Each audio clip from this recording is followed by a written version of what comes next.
All right, let's just get started. It's just gonna be fun this way. Okay, so most of you know me, Nicole. I don't know if we've ever met in person yet, but I've seen you on some Zooms.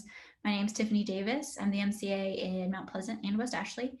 And so we're gonna kind of be going over just kind of the compliance process and what it entails for getting paid quickly and efficiently for each of you. And so would love to kind of know where you guys are at. Camille, I know you've done this a few times. Clay, I believe you've done this once or twice. Nicole, how comfortable are you in the whole creating an opportunity inside of Command? I've only done like a mock one, and then I did one. I went through and entered everything. So can you hear me, love? Yeah, you're breaking up a little bit, but. Sorry, I'm out in the field because I have a listing. I have done it twice. Okay, perfect. So we've done a few. And so what I'll do today is I'm going to just take you from an opportunity. And so we're going to kind of skip over the creating the contact part and putting the information in, just because that takes a lot of additional time, and it's really based off of how you want to run your business on how much information you have in or not. And so let me share my screen so that you guys can see where I'm at. Make sure I do this correctly. I help other people do it all the time, but I don't do it for myself very often. Hey, Patty. All right, so we are in Command. Mine does look a little bit different because I have the leadership side as well. So we can go back to the home screen, and this is kind of what my Command home screen looks like. And we're going to just go straight into the opportunities. So as you create opportunities, you can see if you're on a team, it'll have it here, it'll have your name, or it'll have all opportunities. And so this is a place where if you don't know exactly what phase or stage you've put this opportunity in, the all opportunities filter is a great place for you to gives you a list of all of your opportunities, and it tells you what type it is, what phase you have it in when you're in this type of imaging, if that makes sense. And so let me go. So I'm going to go into all opportunities, and I'm going to start with this one I've already created. I put Kristen Cario as someone that I am doing a listing for. And so when you go into your contact name and you click create an opportunity, this is where it brings you. So you'll have the details phase, and what I always say is the more information you fill out, the better. Command is a program that is learning how you use it and will make itself better based on how you use it. So yes, you can go in there and put 3 or 4 things of information in there, or you can put as much information as you want in there and they will learn more things. And so making sure you have your market center ID is correct. So on mine, it says West Ashley. Nicole, on yours, it'll say Charleston, Mount Pleasant. It'll show if it's a part of a team. It'll show who the owners are or the assignees. In most cases, these will be the same person unless you're on a team or you have a buyer's agent or someone else that you're sharing it with and you've assigned it to them.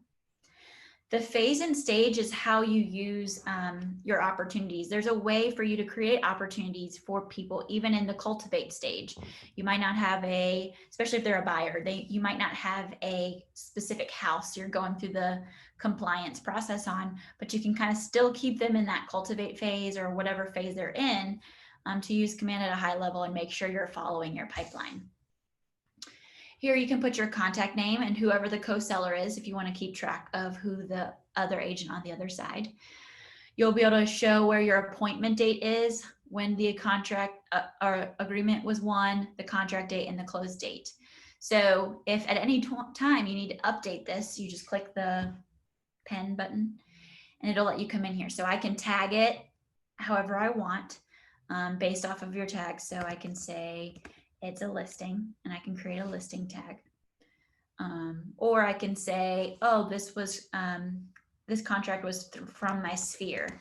And so now I can create a sphere tag so that now I can kind of filter that in the future to see what opportunities happen for what situation. So the contact name, I have Kristen Cario. If you start typing in this box and it doesn't pull up a person, it's probably because you haven't put their name in as a contact card. And so you'll have to go back into your contacts and make sure you add them in as a contact into your command. Time frame. So let's just say she wants to list in the next 3 months. So that means she's going to close. It's August. We're looking at November. We can put that in. Appointment scheduled. We'll say we're going to have that appointment next week. So now we've had the appointment. Everything's great. We won the agreement. Sorry, there's some background noise happening and I don't know what's happening in here. We'll say it was one on the 24th. We're going a little bit into the future, but we're just going to put a date in there so we have all the information. Close date, we don't really have yet. So we're kind of going to leave that blank. Estimated listing price, we're going to go $250,000 and commission rate 3%. So you'll know all of these information based on your listing agreement that you've made with them. So now you can see as I've put that information in, more information is filled out in the general information.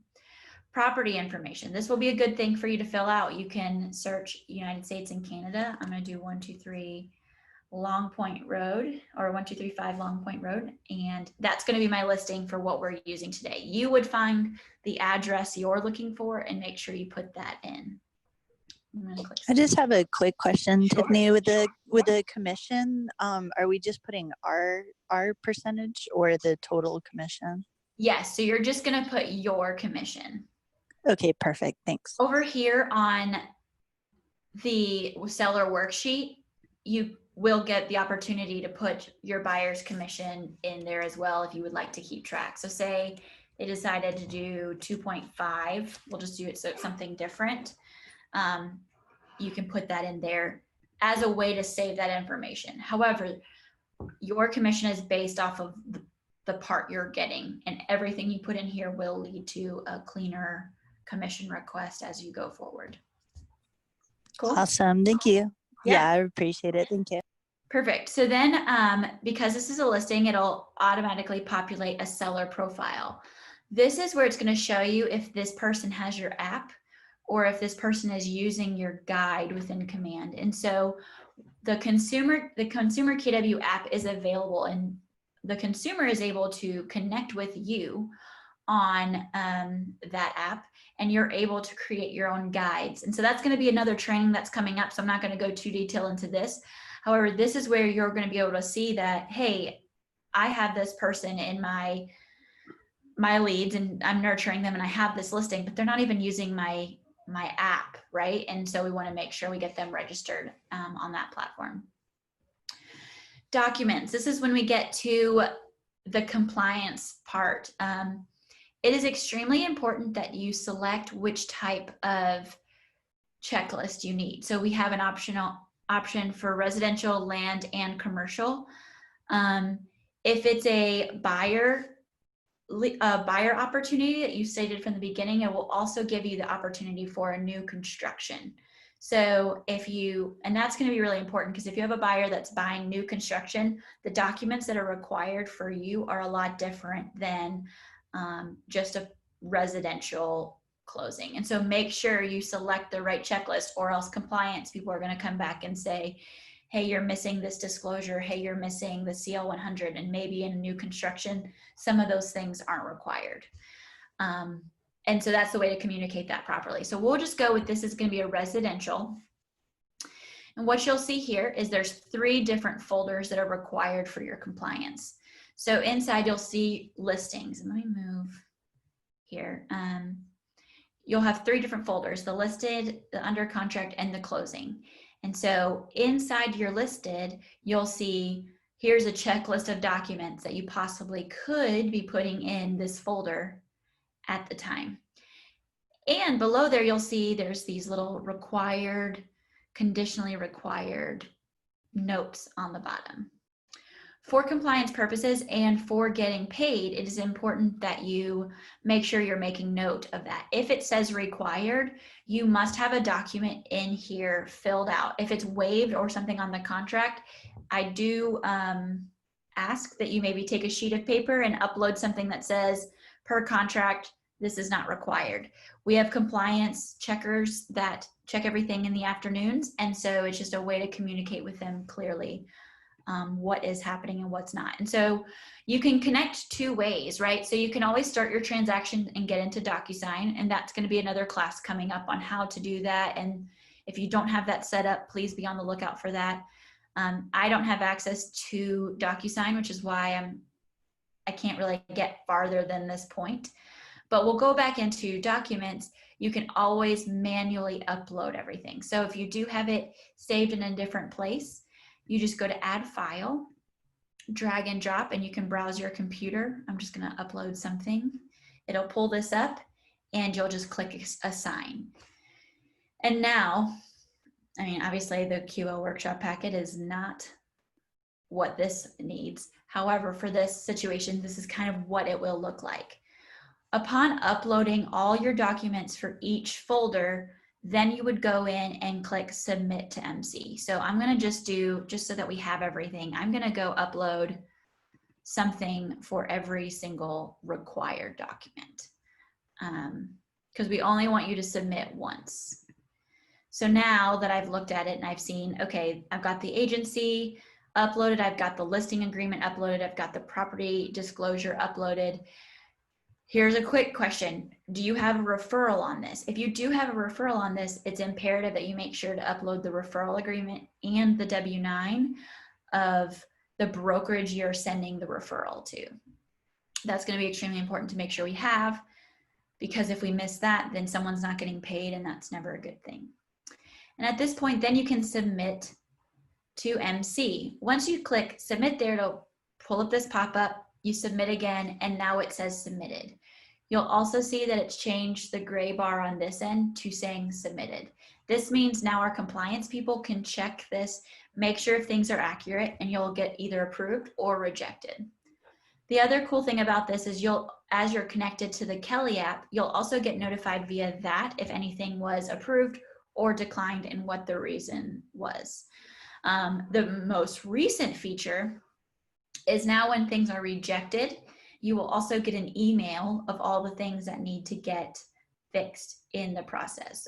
Prior to, you were just getting a notification command, and if you didn't go into command, you had no idea if something was rejected or not. And so that is kind of what's happening. So we've submitted this. Other things that have happened is, okay, say you listed, or we'll go from the buyer side, say you put something under contract for a buyer, right? And now all of a sudden you have a new contract and you have to start a whole new checklist. We don't want you to get rid of any of the uploads you've already done, because per compliance, you do need to keep those inside of command. So replacing them is not necessarily what we want you to do. However, there is a drop down button next to every single one of these folders that allows you, so let me go to listing. So you can see we have everything submitted here. There's documents in here. If we go to the drop down, I can click add version and say, I actually want to do 123 Main Street, create new version, and it creates a whole new checklist for you. So this is the way if you have multiple situations under the same client, to keep everything in one spot so you're not archiving opportunities and opening and closing things. And once you click the drop-down menu, you have all the versions. You have the first version, which is labeled as listed, and you have the second version. So you can at any time go back to this version and see that it was submitted. So what's really important is you're making sure you submit your documents between 24 to 48 hours after you have things signed. This is the way that we can get compliance checked in a fast process, and that everything is ready for you upon closing, because I don't know about you, but I want to get you paid as quickly as possible. And so when you have your listing documents all together, submit your listing. Once you get it under contract within 24 to 48 hours, upload all your agreements, your property disclosures, earnest money check, your escrow acknowledgement, if that's a conditionally required thing. Add that in and click submit so that we can get things checked early on. And so that upon closing, the only thing you need to do is upload a copy of your commission check, a copy of the closing statement, and CL100 if that is required by your closing. And upon submission of that, that is when you get paid. However, I don't know what to pay you if you don't tell me. And so upon finishing your under contract folder, it is important that you submit a commission request to the Market Center. A commission request is just a communication of, this is what I have. This is the sales price that gone under contract. This is the commission I'm receiving. Is there a listing, or is there a referral?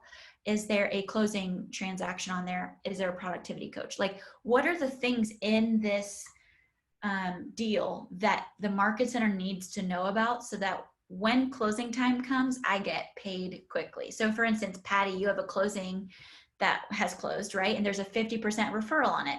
So I want to make sure I know that information right off the bat, so I'm not paying you all the money and then having to take money back from you and have to pay out the referral. And I have no way of knowing if there's a referral unless you tell me. And so that's where the commission request comes into play. And so how do we get to the commission request? Well, I'm going to show you how we do it today. And I also know over the next couple weeks, there's going to be a few tweaks on where this is located for your benefit. And so you probably won't even notice the changes, but as you see, what you see today might not look exactly what it looks like, say, in a month. And so Command is ever evolving and ever changing for the better of the agents. And I've been working closely with the engineers of this whole program at KWRI to make sure that this gets easier for you, because right now it is a little finicky. So what you do next is go into the offers tab. Once you have some under contract, you've made an offer and you've accepted offer. So we're going to go into the offers tab and click add new offer. Like I said before, the more information you can put in here, the better. So as much information as you got, that's what I require. That's what I encourage you to do.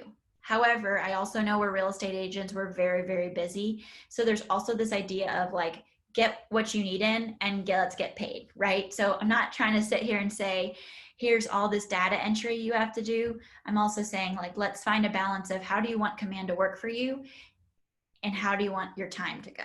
And so here's where we're going to go and create the offer. So what we're going to call it, we're just going to call it initial offer, because we don't need the brain power to come up with anything else creative. So we're going to click create offer. So in our initial offer, the offer date is going to automatically populate today. So if you got the offer a couple days before today, we'll go back and put it on the 18th.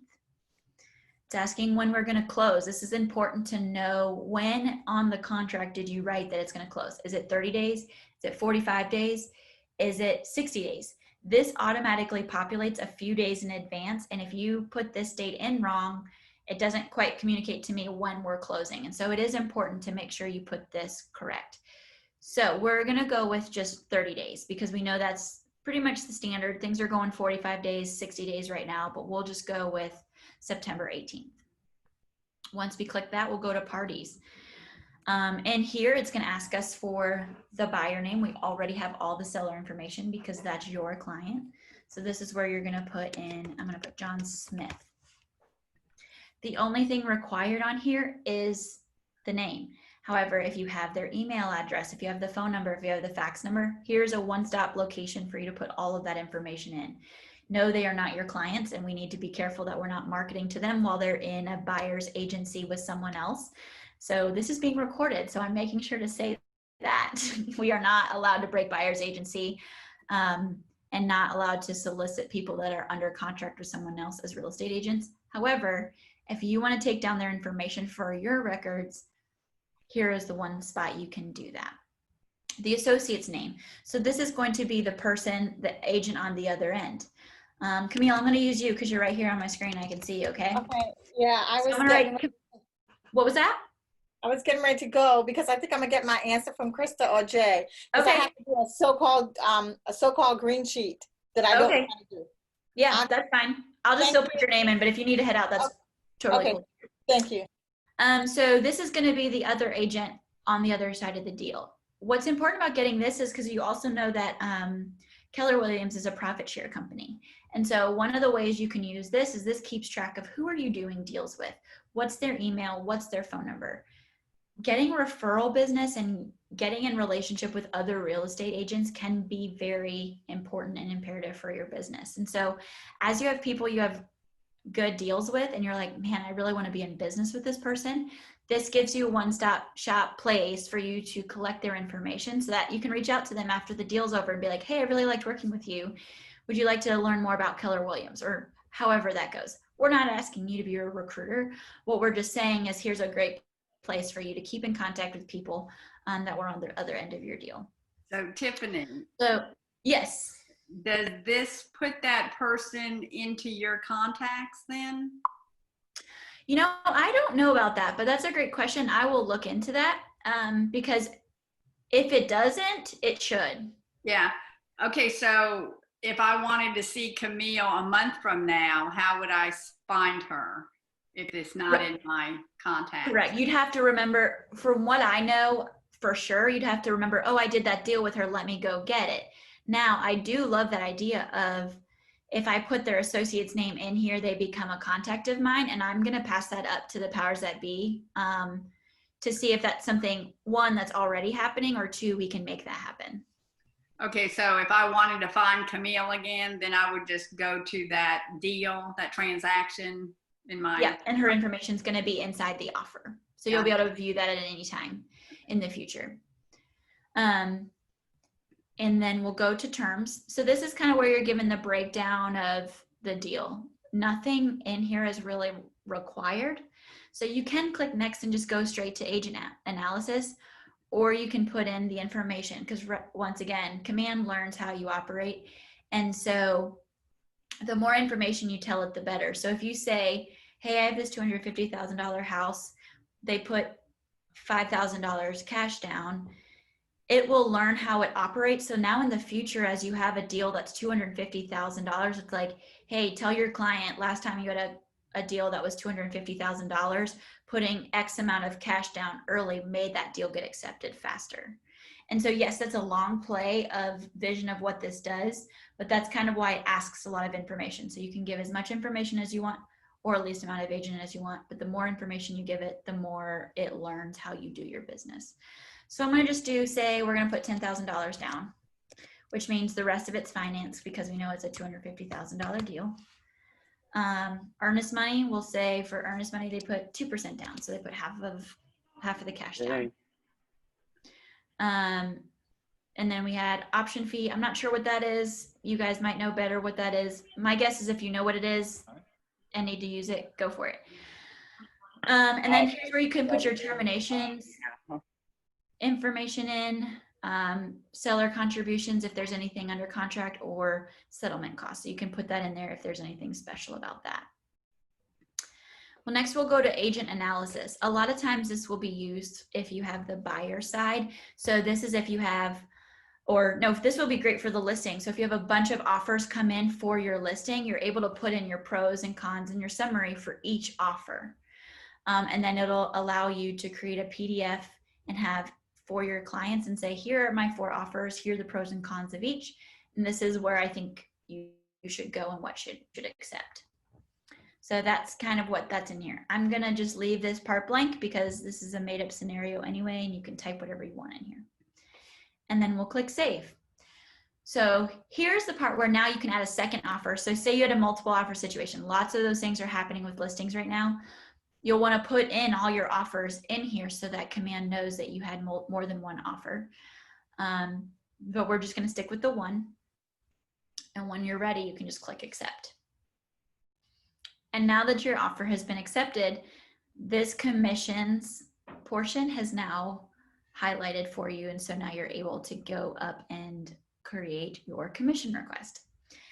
How this is going to look in the future is once you accept the offer, inside of the offer, it's going to populate for you to do the commission request. So it's not going to be going to another tab and making sure you complete everything you need to complete. So just be on the lookout that location is going to change in the future, but it's going to be something that creates less button clicks for you as the agent. So now we're going to move into the commission tab, and this is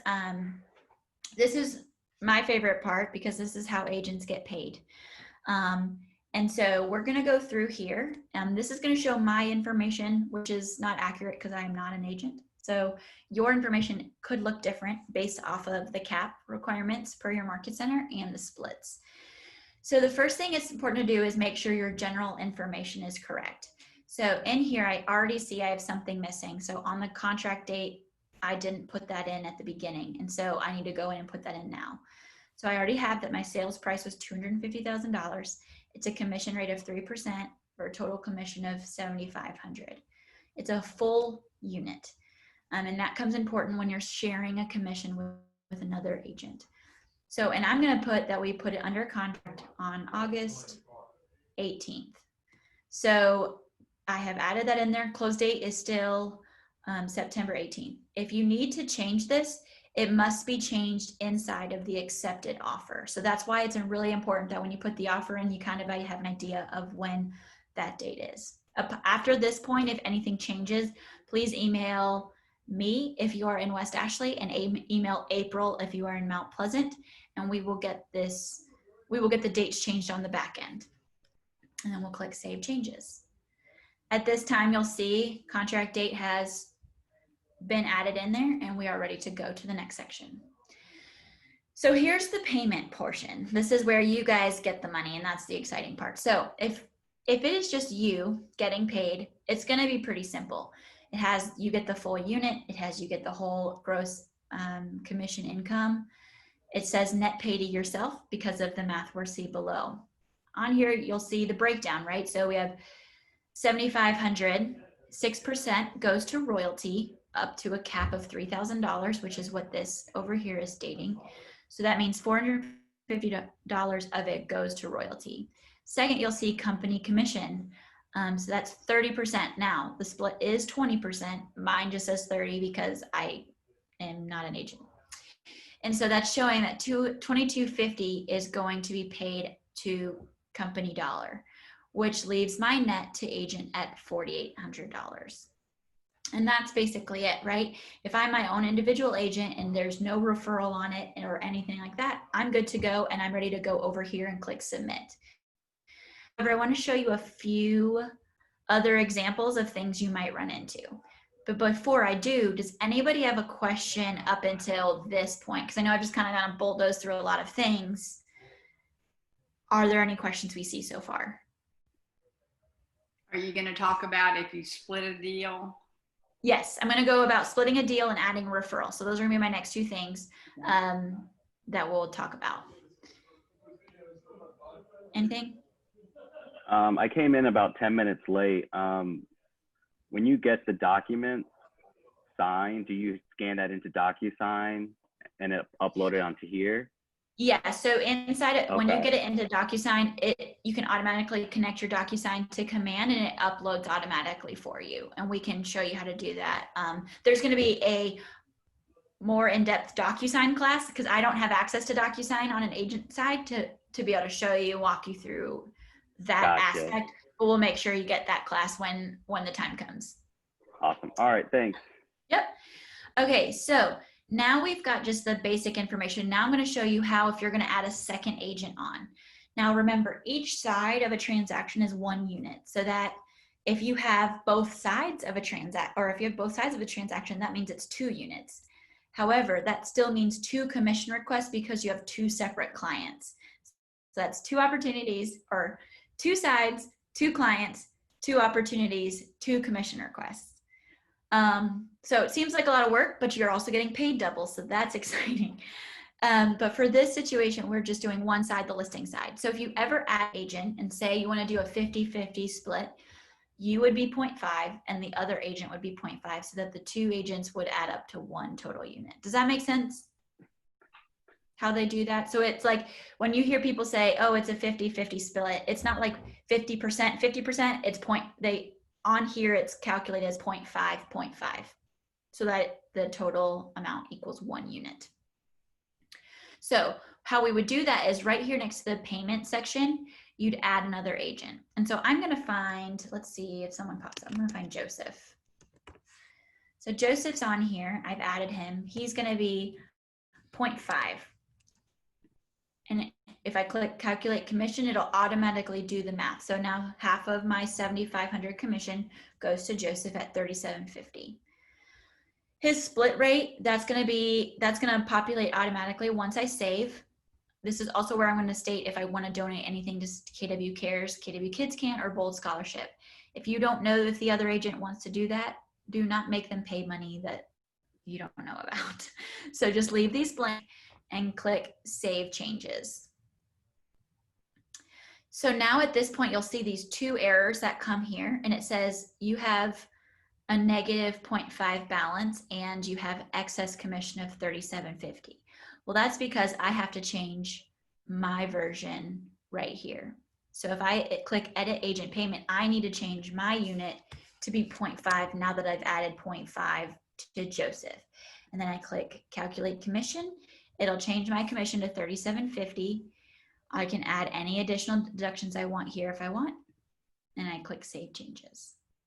So now all those errors have gone away here on the bottom right-hand side because $37.50 on my side, plus if you scroll down, you'll see Joseph $37.50 on his side equals at the top the total commission of the $7,500. Okay, so now there's another situation where you have a referral, right? We've talked about that. Let me take Joseph off of here so that we can just do, we're gonna just remove Joseph and do me. So we're gonna go to Edit Payment, and I'm gonna make me have the full unit, Calculate Commission. So we've taken this back to the beginning. There was also this extra payment options button that's important for referrals. So if you click Add Item, it'll ask you, what do you want to add? Was there a bonus? A lot of times you get a bonus if you close a new construction house in a certain period of time. And so this would be a place that's, it's not a part of your 3% commission, but it's going to be something on top. You can put that there. Concession, that's if you're taking a hit for something at the closing table or something that you know you're always going to take. We do not use concessions a lot, but it is there if you need it. A deduction, this is for productivity coaching. So if you are in productivity coaching and you are paying them, inside deduction is where you're going to put that. You should have their EIN number, and you can put in Enable, which is the productivity coaching business name, and you can put in Adrienne Broom, and their address, which I think we could just put your Market Center address down and it should automatically populate because she's already in our back office system. It's not asking you for the, but then you can click Add. Oh, it's making me, I'm just going to say it's $1,000, right? Pay to Adrienne, we're going to do Mount Pleasant's address because that's where I'm at. And you can just put your phone number in here. So I'm going to do 43 and click Add. So that's going to add that in there. So now that takes that out of your net to agent. So you're getting a more accurate, this is if you're paying for productivity coaching only, you're doing that. So that will add that in there. You'd go back in here and add again if you're going into a referral. So keep scrolling and you'll see inside referral and outside referral. Do not ever use inside referral. I think it's used in some states. South Carolina is not a state we use it. So do not use it. If you use it, it'll get rejected and then you'll have to do it all over again. So outside referral is the only type of referral we use. Outside referral is for if you are paying an agent a referral that's outside of your current brokerage. So Mount Pleasant, if you are paying an agent outside of Mount Pleasant to West Ashley, it's an outside referral. West Ashley, if you are paying, even if it's a Keller Williams agent, they're in a different brokerage, it's an outside referral. Okay, so what if they're in the same brokerage for whatever reason? If they're in the same brokerage, that's when you would split the deal, the 0.5, like I did with Joseph. Okay. Okay, because what the inside referral does is you take on all of the company dollar for both parties.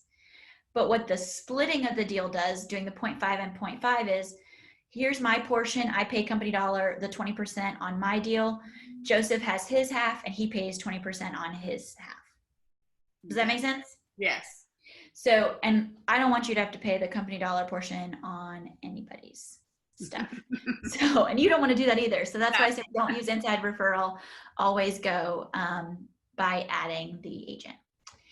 In the outside referral, this is going to be important where you put how much the percent is.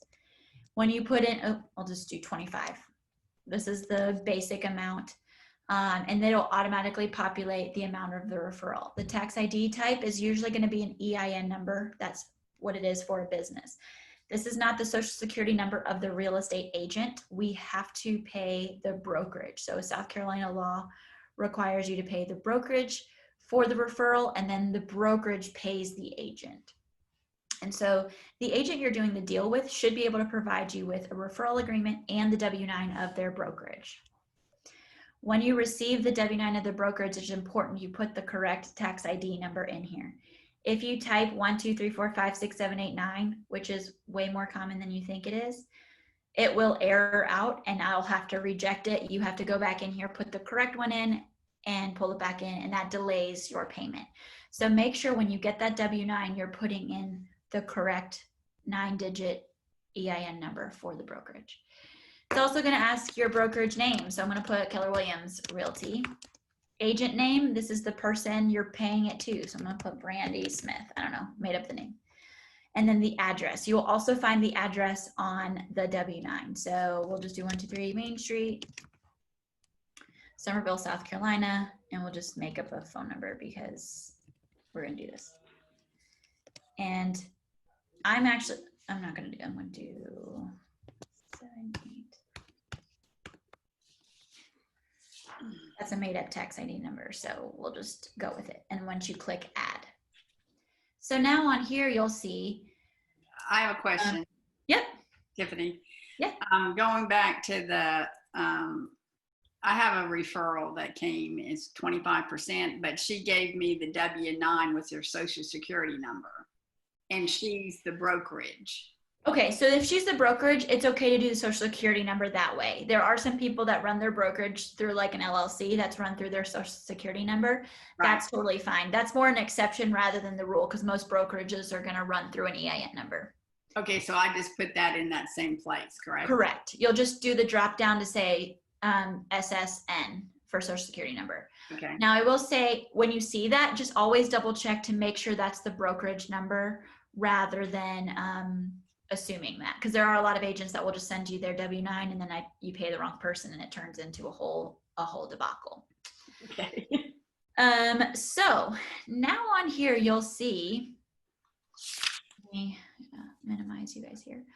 Under the agent payment, you have that there's an outside referral of $18.75 paid off the top to Brandy Smith. This means you won't pay company dollar on the money going to her. So it'll take that $18.75 from your $7,500 commission. It's still going to take the 6% royalty. It's still going to take the split for company dollar, plus your additional deductions for Enable, which is your productivity coaching if you're a part of that. So it shows your net change. Now these numbers aren't accurate, so that's how it is. So once we're there, you can click submit and then it's ready for the MCA. What questions do we have here? Is that pretty self-explanatory? Yeah. So the way to tell if it's ever been submitted is, one, if this submit button is still open, I haven't seen it. And if I don't have this, I can't pay you at all. I can have all the documents, I can have the check, I can have everything in my hand. But if I don't have this commission request form, I have no way of distributing this money into your account. So that's why this is kind of important to do within 48 hours of a ratified contract. I do know sometimes changes happen after that point. And so you can always just email me with changes and we can make that happen on the back end. Or in the future, you'll actually be able to make changes to this live so that instead of emailing me, you can go make changes all the way up until the closing date. And so at this point, you'll see it still says open. You'll click submit. It'll ask you one last time if you want to donate money, and you can always say no. And you'll click apply. It'll refresh, reload, and it says your commission is under review by your MCA. That means you are good to go. If ever there's a time that your total commission doesn't match up with the total amount you see down here, so the agent's amounts at the bottom, it will give you an error and you'll have to make sure those two amounts match up. So that's really all I have for you, because once the commissions request is done, you just go back and play in this documents tab. This is where it's important to make sure Upon closing, you'll go into this closing documents folder. You'll make sure you upload a copy of the commission check. You'll make sure you upload a copy of the HUD or ALTA statement, and CL 100 if you have it, and click submit, and you're ready to get paid. We can pay you if you have everything, all your other documents approved. However, we're just waiting on closing documents. We can make sure you get paid paid quickly. However, if it comes down to we have the check, we're processing it, and we still have to wait for all your documents to get approved, it could delay your payment back to you within for another 24 hours. So the policy goes for us is if we have everything in for compliance by 1 p.m., and this goes for both market centers, by 1 p.m., we will send it to your bank that same day. Anything after 1 p.m., it could get delayed another day, and we'll process it the morning of the next morning. This just allows clean, concise processing for you, so that if you bring a check in at 4 o'clock, there are several steps that happen afterwards where I have someone else sending it and approving it in the bank and making sure that they can still run their lives and we can get everyone paid in a timely manner. That's why we set the 1 p.m. mark so that everybody can keep consistent in that. So that's all I have for you. What questions do you guys have? Does this all make sense? It's kind of the boring stuff. It's the stuff that real estate agents don't like to do, yet it's the stuff that helps me do my job better for your benefit. So you can't pay anybody till you actually have the commission check, correct? Correct. Yes, I do need the check to also pay because I have to be able to deposit the check to our account to be able to pay it. However, I also can't pay anybody. Say I have the check, I can't process the check until I have this commission request as well, because now I don't have any. I have to go into my back end system and pull this into another system so that I can process it out and make sure you get paid accurately. Okay, now the 24 to 48 hours, I still don't understand that. You're saying once you get an offer, or you're saying before that, even when once you get something under contract. So like, say you have a contract. Now I do know there's like a due diligence period where changes could be happening. Right. If that's the case, wait till maybe 24 to 48 hours after that closes up to submit it, especially if you think there's going to be a ton of changes happening. Well, the due diligence can be 10 days. And that's fine. Where a lot of things happen is we get compliant or we get commissions the day of closing. Oh, okay. And so when we get it the day of, like we check our commission requests in the morning. And so if we don't have it in early, or say you have a closing on like today, I know that 3 people put commission requests in for today that had a closing. Well, I'm in meetings from 11 till 3, but I didn't know about them. So now I'm going to be scrambling once I get off this call to make sure I get people paid. Now I could have planned a little bit better if I would have known about those closings. Mm-hmm. Does that make sense? So it's a communication give and take for the market center, where as soon as you have really good, clear information of kind of what the breakdown of everything's going to look like, complete the commission request. If there are changes that happen at the closing table, that's an easy, quick change for me to do when I see the HUD versus the check. Okay, but we can't do the commission until we put the offer in. Correct. And that the commission tab. Yep. Okay. Yep. Anything else? I had a question. Yeah. So I know this is kind of a different situation because it's not the sale of a house, but I just recently signed someone on for a lease. Yes. And I think I asked for that W-9, which I sent off. And obviously I don't get the commission until he pays his first month rent and things like that. Correct. Yeah. So I know that's not really tracked in Command. How do I track that otherwise? Like, do I just need to keep pestering the listing agent and make sure that he sent it off, and then once that's done, then I keep pestering you, or? Yeah. So when I receive the check, I process it within 24 hours. So leases, you can always put select, if you want to put it in commands, you totally can. What I would recommend is using the new construction. I'm going to create a checklist for leases. It's basically like just a blank spot where you can go add whatever item you want to. So inside each checklist, you can add item and enter your own stuff if it doesn't go based off of my checklist. So that's still going to give you an opportunity to keep all your documents in one spot. However, for leases, we don't always need a commission request. I do that separately just because there's no sales volume and unit that's calculated in leases.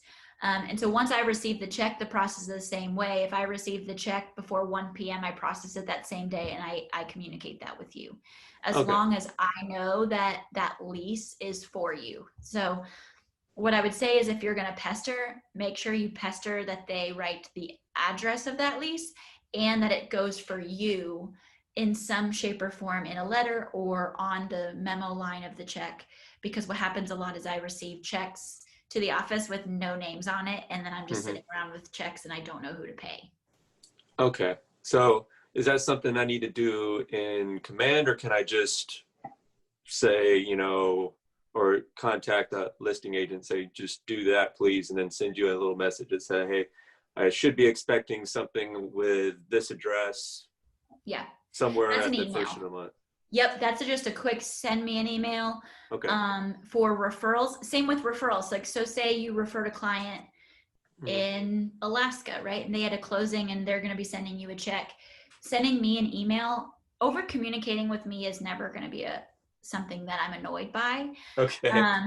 Because I can keep an email in my inbox, and I have actually an email folder for referral in email. So as soon as I get an email saying, hey, I have this referral coming, I put it into a referral. So if I get a check and I don't know who it's for, that's where I go first to see who has outstanding referrals that are waiting to get paid. Same with leases and same with leases. So that's what I would say. Communicating with me via email would be best through that. Okay.